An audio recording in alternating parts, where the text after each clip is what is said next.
What if Bross were a Sparks-style Art-glam band? This week we'll be taking a little look at the brief but spectacular career of Bross, a pair of twin brothers who comprehensively hijacked the UK pop scene in 1988, only to vanish without a trace some 3 years later. And we'll also be celebrating another pair of musical brothers, Ron and Russ Mael of Sparks, whose boundless creativity and completely uncompromising approach has made them one of the most fascinating acts in pop for many decades now. All that and more on this week's What If, How, When, Why. Hi, my name is Morgan Brown, and each Monday I upload a new What If video to my YouTube channel, and then on Wednesdays follow up with one of these companion videos where I discuss the artists and genres involved in the What If video, and also share some insight into my creative process. The idea of the What If videos is that each week I pick a popular song and imagine an alternative universe in which some change of circumstances causes that song to come out completely different from the version we know and love. I then take the original lead vocal of that song and record a new backing track to it using just GarageBand and whatever instruments I have around the house in order to bring that alternative version of the song to life. So the song I picked this week was When Will I Be Famous by Bross, and I tried to reimagine that as a Sparks-style mid-70s art-glam song. So if you haven't had a chance to listen to that yet, here's a little taster. You're a slave to fashion, and your life is full of passion. It's the way you are. You suffered for your art with the jogging in the park. You know you should go far, but you keep asking the question, one you're not supposed to mention. I'm not supposed to mention.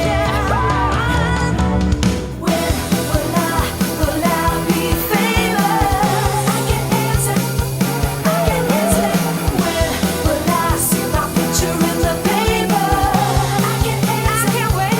I can answer. Before I get too far into this, I just want to thank Acro Dave, longtime viewer, who gave me the idea for this week's video. I can't remember if he actually specified the song or if he just said Bross in the style of Sparks, but either way, it was a really interesting idea and I've enjoyed doing this one. But I think Bross are an interesting pop phenomenon because if you were listening to pop music in the UK, particularly in the late 80s, they were absolutely inescapably massive. And I'm sure if you were actually a fan of them in those days, they probably still have a really lingering place in your heart. But for anyone after that time, I kind of feel like they left much less of a lingering impression than an awful lot of other pop acts who had sort of comparable levels of success, if you know what I mean. Shone very briefly and brightly, but then when that light dimmed, it really dimmed. If you are of the generation that completely missed them, the core of Bross is the Goss twins, Matt and Luke. Matt, the lead singer, and Luke, the drummer, and they formed a band with their childhood friend Craig Logan. They call themselves Goss. Maybe they had other members, I'm not sure. And they're just trying to get out and play, trying to make a name for themselves. Somehow they came to the attention of Nicky Graham, who himself is quite an interesting character, crops up at various points through pop history, from playing keyboards for Bowie back in the classic Ziggy era to writing songs for a whole host of artists since then. Interestingly, he's probably the first songwriter who has cropped up twice in a row on this channel, because I only discovered this week that he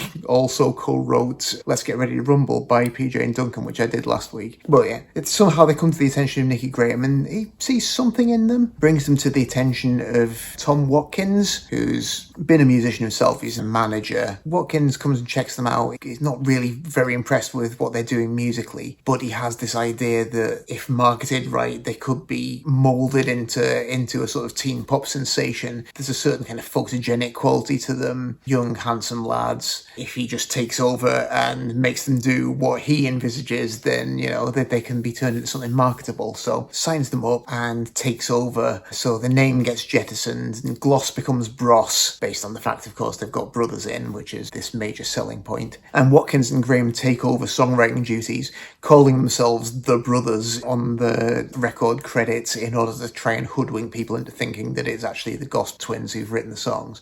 So they jettison all the band's original music direction and bring in this kind of very slick, very bombastic, very contemporary electro dance funk kind of sound. And the very first single, I Owe You Nothing, which came out in 1987, I think, didn't really do much, just kind of crept into the lower reaches of the top 100 and vanished again. But then the follow-up, When Will I Be Famous, just took off. And from that point onwards, the UK pop scene very rapidly descended into Bros mania. I Owe You Nothing gets reissued and it is a much, much bigger hit.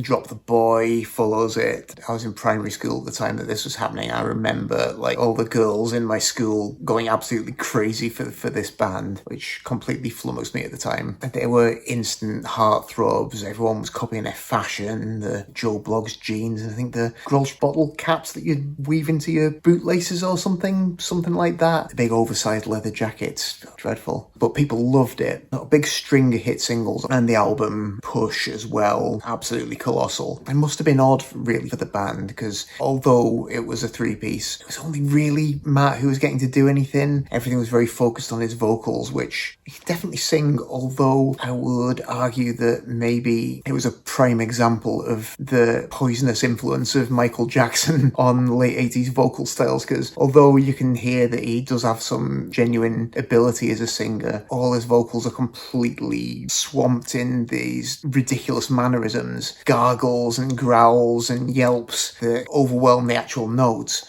But people loved it. Those mannerisms became a major hook for them. So, big focus on Matt's voice, whereas the other two hapless characters, Luke, I think was actually a pretty capable drummer, but I'm pretty sure he's not on at least that first album at all. There's nothing that sounds like real drums on there to me. Everything's sequenced. Craig Logan, I have no idea whether he could play the bass or not, but I'm pretty sure there's no bass guitar on that record either.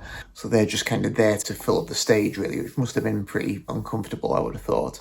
But the album comes out, it's a massive smash. They go off on a gigantic world tour. While all this is happening, the stress of this sudden newfound success is really getting to Craig Logan. He starts to get very unwell and eventually just has to withdraw from the group. I think there's also some rumour of various funds that had not been paid to him, but certainly his health was given as the primary reason for him leaving the band. But the Goss twins were always really the focus anyway, so they just slightly retweaked the logo. Instead of having 3 figures on, it's now got 2, and continue with that. The second album comes out, and they did actually manage to maintain some of the momentum from Push, although you can already see definite signs of them attempting to mature from the somber black and white photo on the cover, some of the themes of the lyrics. You're trying to get a bit dark and serious. The Goss brothers are now co-writing everything, which in terms of them wanting to be seen as serious artists, it makes sense, but in terms of producing hit records, maybe not so much sense. But it still does pretty well, that second record, if not quite the same hysterical level of success as the first one. It's only really by that third album, which I think comes out in 1991, that the wheels really start to fall off. By this point, Matt and Luke Goss have become the main songwriters rather than making contributions to songs written by a professional songwriter, and that really changes the sound of the record. They're trying very, very hard to be taken seriously as artists, and unfortunately it doesn't really translate very successfully to their fans. The teenage fans, who are still at this stage, but mainly teenagers, don't really want them to be going moody and adult, and the people who are already listening to moody adult music don't particularly want it to be performed by Bros. So there's a notable drop-off by that third record, and that's pretty much the death knell for Bros, unfortunately. So it was really only a 3-year run, but during that time, I mean, they were absolutely colossal. Multi-platinum records, filling stadiums, and yet I think there's only really I Owe You Nothing and When Will I Be Famous, maybe Drop the Boy, that ever come up these days of their hits. I had a bunch more that were pretty successful, but so much of that stuff has just been forgotten by all but the most dedicated fans. In the years since, they've actually done alright for themselves. Matt particularly managed to completely reinvent himself as an artist and became kind of a very successful Las Vegas kind of lounge singer. I don't know quite how he managed to wangle that, but he ended up with a Vegas residency and did tremendously well for himself. His brother Luke went into film and has been, if not a film star, then like a reasonably successful jobbing actor, and has also branched out into other aspects of the film industry as well. He might even have directed at least one of his own films by this stage. And Craig Logan, although he retired from performing, stayed in the music industry and has actually become a very successful behind-the-scenes guy in the music industry too, so they all did really well for themselves. As with almost all old pop acts, they couldn't completely resist the urge to go back to the glory days. So they did eventually have a little reunion. Craig Logan declined to be involved, but Matt and Luke did get back together for a couple of shows, as documented in When the Screaming Stops, which I did watch when it was on the BBC a few years ago. Equal parts hilarious and tragic, really. And they did manage a few successful shows, I think, although I think a planned tour fell through for one reason or another, whether it was personal acrimony or whether it was ticket sales, I don't know, but I think ultimately it was never going to be a long-term thing, because although they were pretty talented guys, there wasn't really any room to showcase that talent, particularly for Luke, in the formula that was created for Bros, and that's got to cause resentment, particularly in a band with brothers. I mean, it's generally a bit of a tricky thing to try and sustain a band with brothers in. On the other hand, there's always an exception that proves the rule, and Sparks are certainly that exception. Although Ron and Russ Mael may have had their ups and downs career-wise over the decades that they've been involved in the pop scene, in terms of collaboration, they've always seemed to just be right on the same page. I guess that's probably a lot of what has led to them managing to weather the various commercial ups and downs and just really stick to their path. Because Sparks are an incredible band. Can't really think of many other acts that have covered such a range of music and who have managed to create genuinely accessible and catchy pop music whilst also remaining completely and uncompromisingly weird. I think the only other example that even comes close would be maybe They Might Be Giants, who sort of did for the post-punk era what Sparks did for the glam era. I'm not going to attempt to give a complete historical rundown of the group, because that's a whole massive video essay in itself, and there's already the very excellent Edgar Wright documentary, The Sparks Brothers, so I definitely recommend everyone watches that if you want to know about the history of Sparks. But all I really wanted to say was that they're wonderfully impossible to define. They've covered so much ground, from starting out as a sort of an oddball psychedelic group back when they were called Half Nelson, and then relocating to the UK, forming a new group there just in time to capitalise on the glam boom, which is the era that I was trying to channel in this week's song, taking sort of the flamboyance and immediacy of glam, but then combining it with these artsy, oddball influences that they bring in that no one else has, to create this wonderful cinematic music that they made on those mid-70s records, Kimono My House, Propaganda, and Indiscreet. Music that broadly fits into glam, but definitely on the side of glam where you'd place Bowie and Roxy Music. And then just when it seemed like they've really nailed their sound there, they completely scrapped all that, moved back to the States and made Big Beat, which is this outrageous proto-punk record, snotty rock and roll. And then they hook up with Giorgio Moroder and basically create the idea of the electropop duo, as then followed by Soft Cell and Yazoo and Erasure and the Pet Shop Boys, that whole template of the straight man on the synths and then the flamboyant lead vocalist. And then just carried on from there, diversions through exciting so kind of new wave pop, Euro dance. They've gone into film soundtracking. They've done all kinds of unlikely collaborations,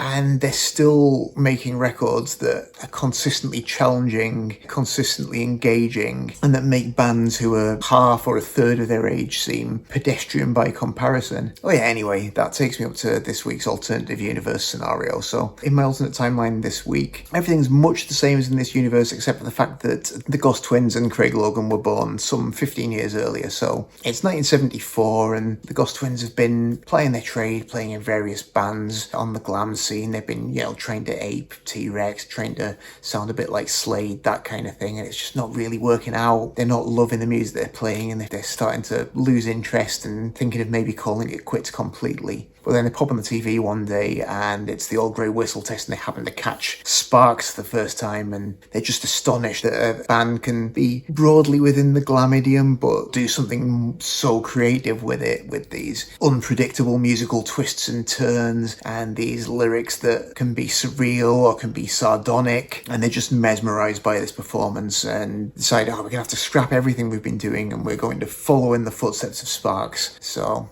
they immediately get to work putting together a new band, bring in their old school drum Craig Logan on bass and hire a guitarist and the rest of it. And soon with this new art-glam sound, they're generating a bit of a buzz around the circuit, which leads to them securing a record deal and releasing their first single, When Will I Be Famous, which is both a critical and commercial success. And they have a good little run for a couple of years, releasing these great oddball art-glam records, but then unfortunately everything comes to a bit of a standstill in 1976 when they can tell the musical tides are turning, and Matt wants to steer the band towards disco, whereas Luke wants to steer them towards the burgeoning punk scene, and the tension in the band grows so great that it starts to affect Craig's health, so he bows out of the group, and that's the beginning of the end. It all falls apart, and Russ are no more, leaving behind a small but perfectly formed legacy of fascinating art-glam records for everyone to enjoy. So, in attempting to turn When Will I Be Famous into a Sparks-style song, the first step ever is getting the lead vocal, dropping it into GarageBand and syncing it up to the grid.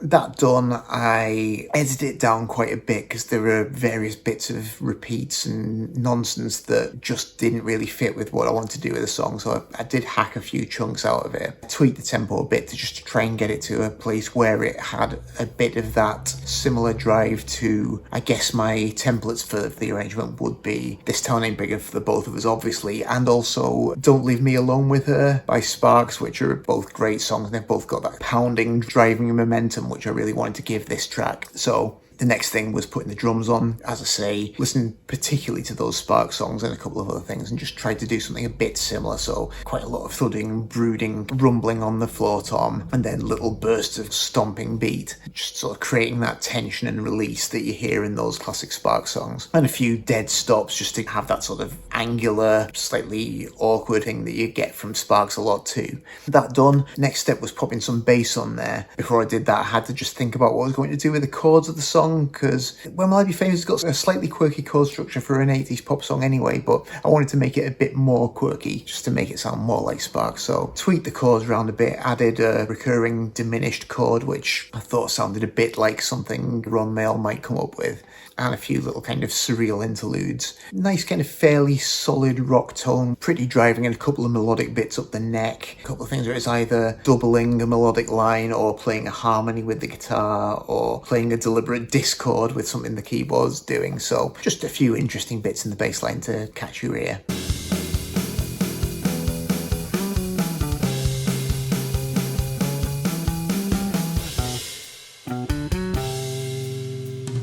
Stuck some guitars on next, just a pair of guitars, both with a sort of fairly solid 70s rock tone, and just trying to ape what Sparks were doing on those records. So pretty simple power chords, but then there are also some little harmony runs and some little stop-starty riffs. Again, some quirky discordant bits too, just to make everything a little bit less predictable and a little bit more surreal.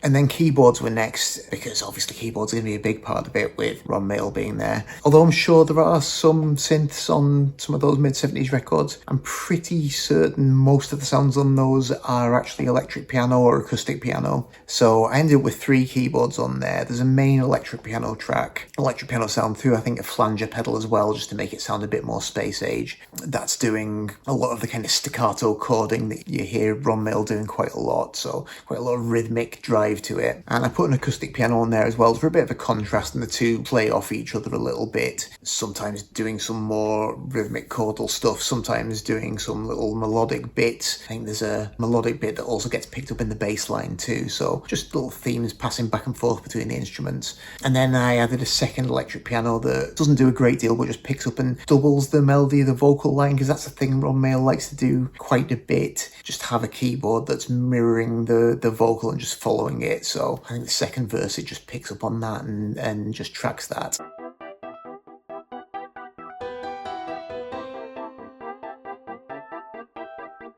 And then for the video, kept it pretty simple. Started out just finding some decent footage of Ross performing the song back in the day. Tried to sort of zoom in and edit it so that you weren't seeing all the assorted, very 80s looking musicians, and just mainly focusing on the Goss brothers. So that was my basis, got that synced up with the track. And then I figured if we're doing a Sparks-style band, I might as well just use footage of Sparks for the rest of it.